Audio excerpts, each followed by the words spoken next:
the Clippers in the West, and then if I look to the East, it's the Nets and the Sixers. Those are your three legitimate threats, and I still say, now Kawhi's dealing with a left-hand injury, which he suffered against you guys because he was trying to beat you guys, trying to annihilate you guys, and he fell on his left hand or at least hit it on an offensive foul. I don't know what it was.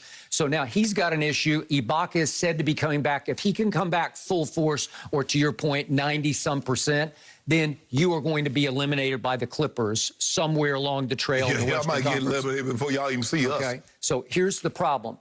I don't understand why LeBron is reportedly iffy for the playoffs. I don't get it because, again, he's the most durable superstar ever, and I don't want excuses planted for him because I think this is coming from his inner circle, and I don't want everybody to be thinking, well, he's not all there. Let me ask you a question. How many games have LeBron James played in the last 50 days?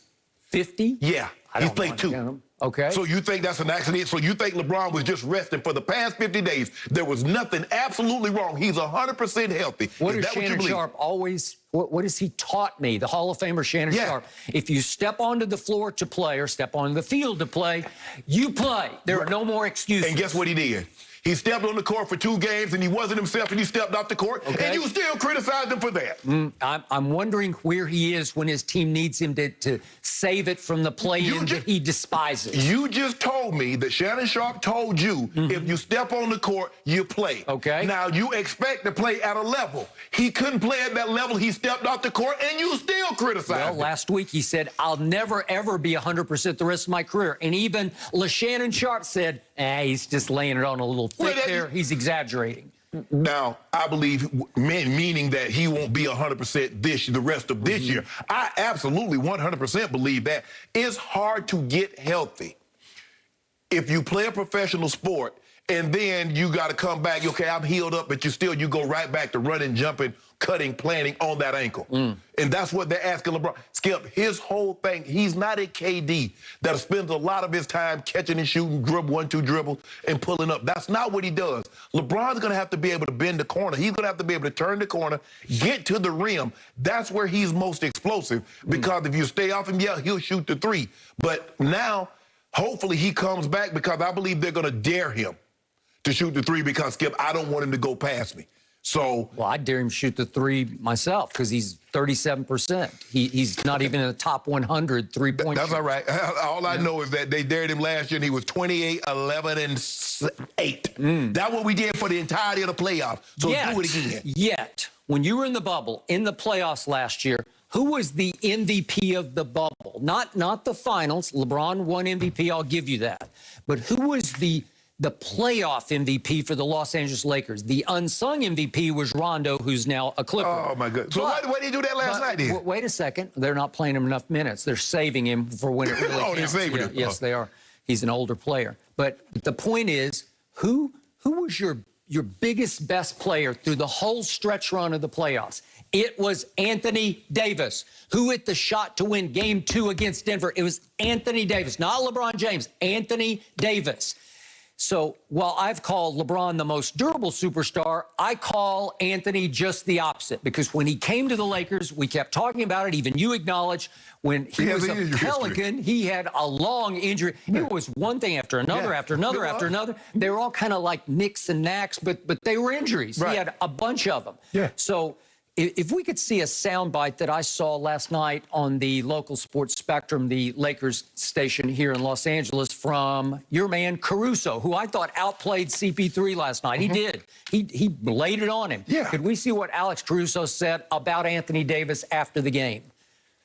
I've heard a lot of chit-chat, some tweets, some words around the world about AD's so soft and he's falling all over the place. And guys got to understand they just got to give him a couple days to get, a couple games to get his feet under him. And I mean, the beast is waking up, as everybody can tell.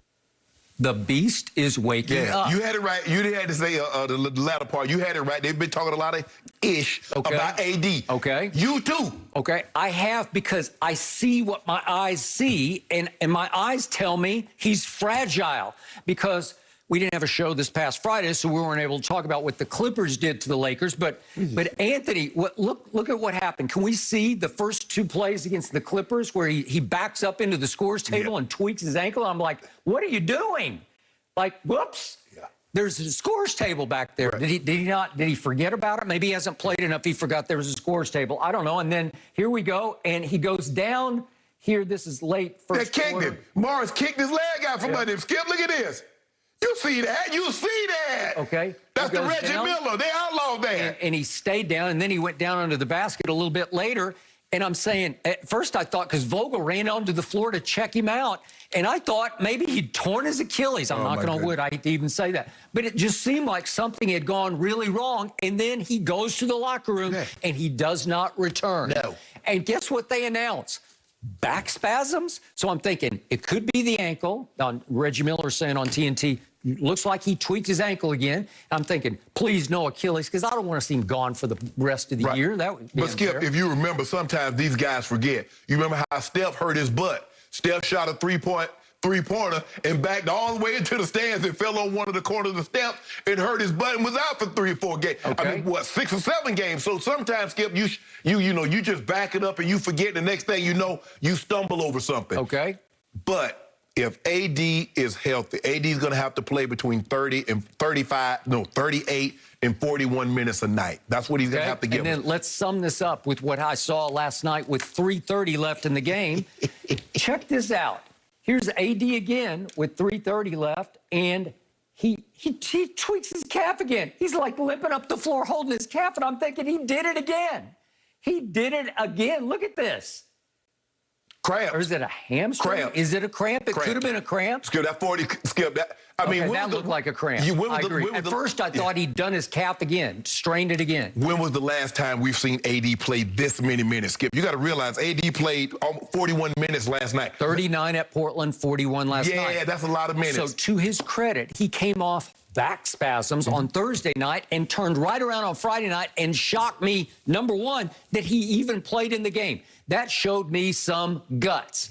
That showed me that the beast wants to be awakened. Yeah. And that showed me that very quietly they lost the game, but it's because Portland's just like a buzzsaw right now. Dame caught fire. And so did CJ. They're both just draining them left and right. It's hard to overcome that. But he almost did, because he was 36-12 with 5 assists in 39 minutes, and he turns right around last night, and he goes 42-12 and 5 in 41 minutes, to your point. And 3 blocks. And do you trust him to stay healthy? And did you?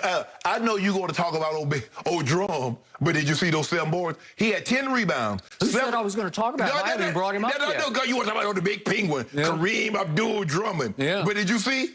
He had 10 rebounds, 7 of them on the offensive end, which gave us second opportunity to get more points. So now when Bron get back, and Drum still manning those boards, we going to be all right. Really? All right. We all right. It's all right. Did you see the bunny that